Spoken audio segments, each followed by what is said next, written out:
أعوذ بالله من الشيطان الرجيم. بسم الله الرحمن الرحيم. يا أيها الذين آمنوا لا تقولوا راعنا وقولوا انظرنا واسمعوا وللكافرين عذاب أليم. ما يود الذين كفروا من أهل الكتاب ولا المشركين أن ينزل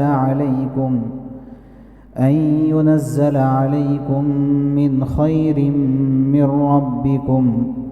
والله يختص برحمته من يشاء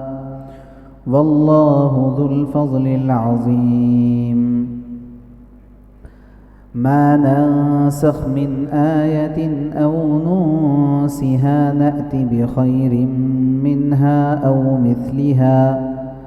ألم تعلم أن الله على كل شيء قدير. ألم تعلم أن الله له ملك السماوات والأرض وما لكم من دون الله من ولي ولا نصير. صدق الله العظيم. یا ایہا الذین آمنوا، اے ایمان والو، لا تقولوا راعینا، تم راعینا نہ کہو، وقولوا بلکہ کہو انظرنا، واسمعوا اور سنو یعنی بات کو سنو، وللکافرین عذاب علیم اور کفر کرنے والوں کے لیے دردناک سزا ہے۔ ما یود الذین کفروا من اہل الکتاب، جن لوگوں نے انکار کیا خواہ وہ اہل کتاب میں سے ہوں، وللمشرکین یا مشرکین میں سے ہوں، وہ نہیں چاہتے ہیں کہ تمہارے اوپر تمہارے رب کی طرف سے کوئی بھلائی اتاری جائے۔ ان ینزل علیکم من خیر من ربکم، وہ نہیں چاہتے کہ تمہارے اوپر تمہارے رب کی طرف سے کوئی بھلائی اتاری جائے۔ واللہ یختص برحمتہ من یشاء، اور اللہ جس کو چاہتا ہے اپنی رحمت کے لیے خاص کر لیتا ہے۔ واللہ ذو الفضل العظیم، اور اللہ بڑے فضل والے ہیں۔ ما ننسخ من آیت، ہم جب بھی کوئی آیت منسوخ کرتے ہیں، او ننسیہا یا اسے بھلا دیتے ہیں، نأتی بخیر منہا او مثلہا تو اس سے بہتر یا اس جیسی آیت لے آتے ہیں۔ الم تعلم ان اللہ علی کل شیء قدیر، کیا تمہیں معلوم نہیں ہے کہ اللہ ہر چیز پر قدرت رکھتے ہیں۔ الم تعلم، کیا تم نہیں جانتے، ان اللہ لہ ملک السماوات والارض،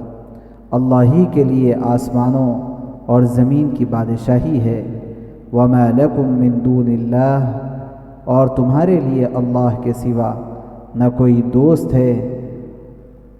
من ولی ولا نصیر، نہ کوئی دوست ہے اور نہ کوئی مددگار۔ ابھی جن آیتوں کی تلاوت کی گئی ہے اور ترجمہ کیا گیا ہے، یہ آیت نمبر سورہ بقرہ آیت نمبر 104 سے 107 تک کی آیات ہے۔ ان آیتوں کا ایک شان نزول ہے، پس منظر ہے کہ یہودیوں کو بہرحال رسول اللہ صلی اللہ علیہ وسلم سے دشمنی تھی، اور اس دشمنی کے نتیجے میں ہمیشہ وہ ایسے منصوبے بناتے رہتے تھے کہ جس سے آپ صلی اللہ علیہ وسلم کو کوئی تکلیف پہنچانے کا موقع مل جائے، ایسے منصوبے مستقل بناتے رہتے تھے۔ چنانچہ ایک مرتبہ انہوں نے یہ منصوبہ بنایا کہ عبرانی زبان میں ایک لفظ استعمال ہوتا تھا راعینا، یہ عبرانی زبان کے لحاظ سے گالی تھی، لیکن عربی کے لحاظ سے دیکھا جائے تو اس لفظ کا مطلب ہے کہ ہماری طرف توجہ دیجیے، یہ مطلب ہے۔ تو اس طرح ایک ایسا لفظ جس کے دو معنی، ایک نارمل ہوں اور ایک خراب معنی ہوں، تو ایسے لفظ کو استعمال کر کے آپ صلی اللہ علیہ وسلم کی مجلس میں آپ کی توجہ چاہتے تھے۔ اب ہوا یہ کہ جب یہودی اس طرح کے الفاظ استعمال کرتے اور مجلس میں استعمال کرتے تو ان کی دیکھا دیکھی جو مسلمان تھے وہ لوگ بھی آپ صلی اللہ علیہ وسلم کو اپنی جانب متوجہ کرنے کے لیے یہ لفظ استعمال کرنے لگے۔ جب یہودیوں نے یہ دیکھا کہ بھئی ہم تو گالی دے رہے تھے اور ہم تو دے ہی رہے تھے، اب مسلمان بھی چلو گالی دینے لگ گئے ہمارے ساتھ،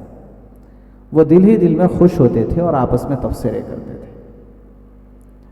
تو اس پر یہ آیت مبارکہ نازل ہوئی کہ اللہ تبارک و تعالیٰ نے فرمایا اے ایمان والو لا تقولوا راعینا، یہ مت کہو کہ راعینا یعنی راعینا مت کہو، وقولوا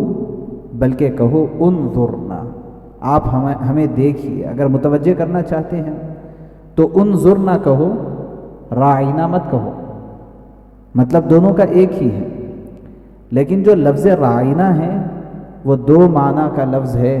اور اس سے یہودیوں کی خوشی وابستہ ہے اور رسول اللہ صلی اللہ علیہ وسلم کی توہین کرنا ان کا مقصود ہے۔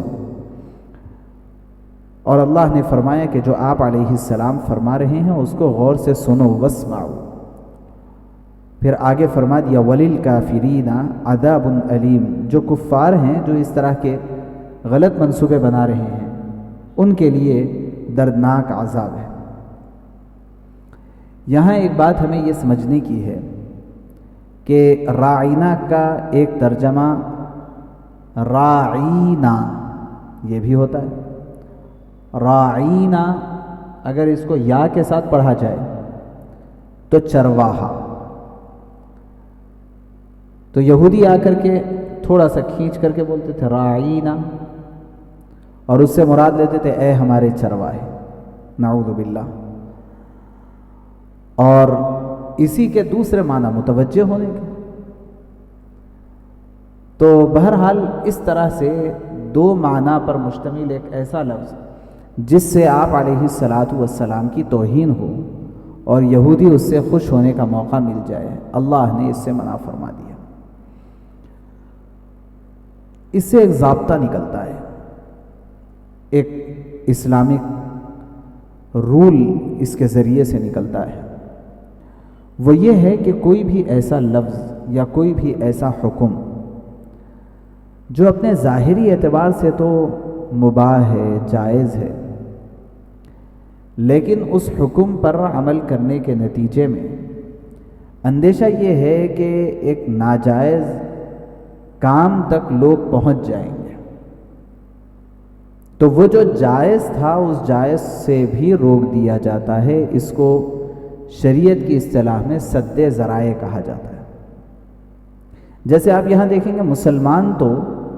گالی کے ارادے سے یہ لفظ نہیں بولتے تھے، تو مسلمانوں کے لیے راعینا کا لفظ استعمال کرنا جائز ہے، لیکن اس سے ایک تو یہودیوں کی تسکین ہو رہی تھی، ان کی خوشی کا سبب بن رہا تھا، اور اس بات کا بھی اندیشہ تھا کہ اس طرح کے الفاظ کا اگر چلن ہو جائے تو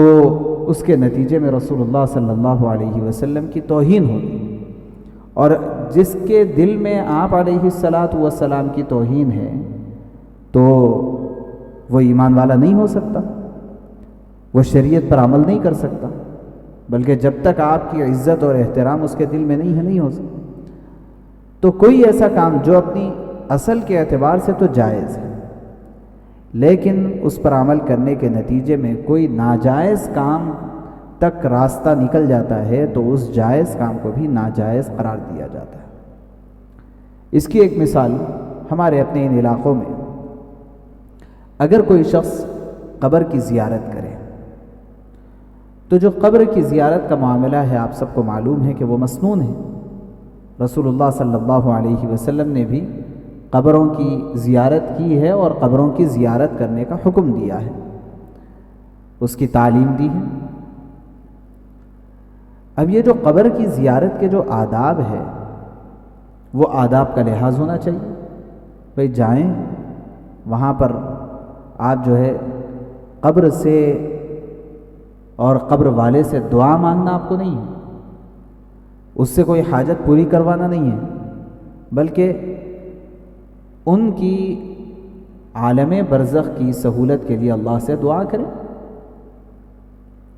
اے اللہ مغفرت فرما دیجئے مرحوم کی، یہ دعا کریں، اور اپنے لیے دعا کریں کہ ایسے مواقع پر ہم کو اپنی موت یاد دلا دیجئے، اور اگر موت یاد آئے گی تو ہمارے لیے دین پر عمل کرنا آسان ہو جائے گا۔ اس کے لیے دو طریقے ہیں۔ ایک طریقہ یہ ہے کہ ہم قبر کے پاس جائیں اور پینتی کھڑے ہو کر کے ہم ہاتھ اٹھا کر کے دعا مانگیں، یہ طریقہ اپنی اصل کے اعتبار سے جائز ہے، خود رسول اللہ صلی اللہ علیہ وسلم نے بھی ایسے دعا مانگی، لیکن یہاں ہمارے علاقوں میں چونکہ بدعات و خرافات کا ایک چلن ہے، اور ایسا دعا مانگنے کی صورت میں لوگ سمجھیں گے کہ ہم قبر والے سے دعا مانگ رہے ہیں، یہ سمجھیں گے، حالانکہ ہم اللہ سے دعا مانگ رہے ہیں، لیکن یہ ایک مباح کام ہے، جائز کام ہے، اور اس پر عمل کرنے کے نتیجے میں لوگ یہ سمجھیں گے کہ قبر والے سے دعا مانگی جا رہی ہے کیونکہ یہاں پر وہ چیز عام ہے۔ اس لیے آداب میں یہ بات بتائی جاتی ہے کہ آپ وہاں ٹھہر کر کے کچھ سورہ اخلاص وغیرہ پڑھنا ہے آپ پڑھ لیں، اور جب دعا مانگنے کا وقت آئے تو بہتر ہے کہ آپ قبلہ رخ ہو کر کے دعا مانگیں، تو کیا ہوگا کہ دعا بھی ہو جائے گی، عمل بھی ہو جائے گا، اور قبر والے سے مانگ رہے ہیں اس کا کسی کو خیال بھی نہیں آئے گا۔ تو اس طرح سے اب آپ دیکھیں یہ عمل ایک جائز عمل ہے، لیکن دیکھنے والوں کے لیے ناجائز عمل کا راستہ اس کے ذریعے ہموار ہو سکتا ہے، اس وجہ سے قبر کی طرف منہ کر کے دعا مانگنے سے منع کیا گیا۔ تو اس طرح سے اور بہت سی چیزیں ہیں۔ ایک موقع پر خود حضرت عمر رضی اللہ عنہ نے مدینہ منورہ سے مکہ مکرمہ جاتے ہوئے وہ درخت جس کے نیچے بیعت رضوان ہوئی تھی وہ درخت تھا، وہاں جاتے ہوئے لوگ رکتے، اپنا ٹفن وفن کھول کر کے کھا لیتے، تھوڑی دیر آرام کر لیتے، پھر آگے چلتے۔ لوگوں کے ذہن میں یہ بھی ہوتا کہ بھئی چونکہ ایک تاریخی درخت ہے اور اس درخت کے نیچے بیعت رضوان ہوئی تھی، انصار صحابہ سے عہد و پیمان ہوا تھا، لہٰذا اس کی برکت کے لیے تھوڑی دیر بیٹھ جائیں، یہ بھی خیال ہوتا۔ حضرت عمر رضی اللہ عنہ نے جب پتہ چلا تو حضرت عمر رضی اللہ عنہ نے اس درخت کو کٹوا دیا، اور یہ فرمایا کہ میں اس لیے کٹوا رہا ہوں کہ آج کے لوگ تو یہاں بیٹھ کر کے آرام کریں گے، برکت حاصل کریں گے، دعا کریں گے، اس سے زیادہ کیا کریں گے، لیکن ان کے بعد میں آنے والی نسلیں اس درخت کو پوجنا شروع کر دیں گی، اس لیے آپ نے کٹوا دیا۔ تو اسی کو کہتے ہیں سد ذرائع۔ آپ اگر غور کریں تو درخت کے نیچے بیٹھنا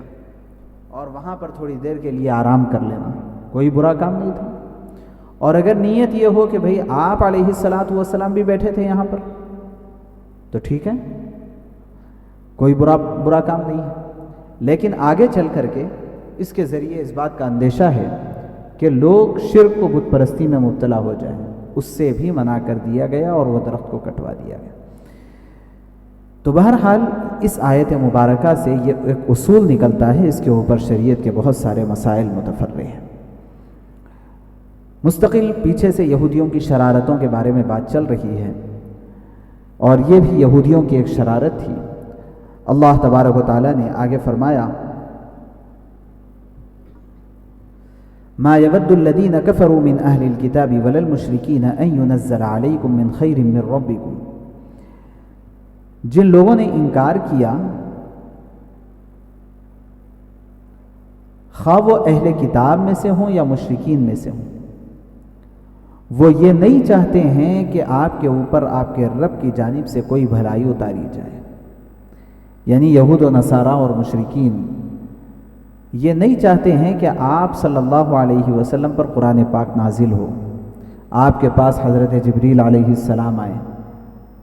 وجہ کیا ہے؟ حسدا من عند انفسہم، ایک دوسری جگہ اللہ نے فرمایا ان کو حسد تھا، اور اس حسد کی وجہ سے اس بات کو ماننا ان کے لیے مشکل تھا کہ آپ علیہ الصلاۃ والسلام کو نبی بنایا گیا اور آپ پر قرآن نازل ہوئی، اس کو ماننا مشکل تھا۔ اور حسد کس بات کا تھا؟ پہلے کئی مرتبہ بات آ چکی ہے کہ وہ یہ سمجھ رہے تھے کہ بنی اسرائیل میں نبی آئیں گے لیکن آ گئے بنی اسماعیل میں، اب یہ کیسے برداشت ہو سکتا ہے؟ تو اب حسد ہو گیا، اب ماننے کے لیے تیار نہیں، اور اس بات کو وہ پسند ہی نہیں کرتے تھے کہ آپ علیہ الصلاۃ والسلام پر کوئی کتاب نازل ہو، قرآن پاک نازل ہو، اس کو پسند نہیں کرتے تھے۔ لیکن اللہ فرماتے ہیں واللہ یختص برحمتہ من یشاء، اللہ تبارک و تعالیٰ جن کو چاہے اپنی رحمت کے لیے خاص کر لیتے ہیں۔ یہ کون ہے کہ یہ چاہے تو کام ہوگا، یہ نہ چاہے تو کام نہیں ہوگا؟ واللہ ذو الفضل العظیم، اللہ تبارک و تعالیٰ بڑے فضل کے مالک ہیں، اور اللہ تبارک و تعالیٰ بڑے فضل والے ہیں۔ سبحان اللہ و بحمدہ، سبحانک اللہم و بحمدک، نشہد ان لا الہ الا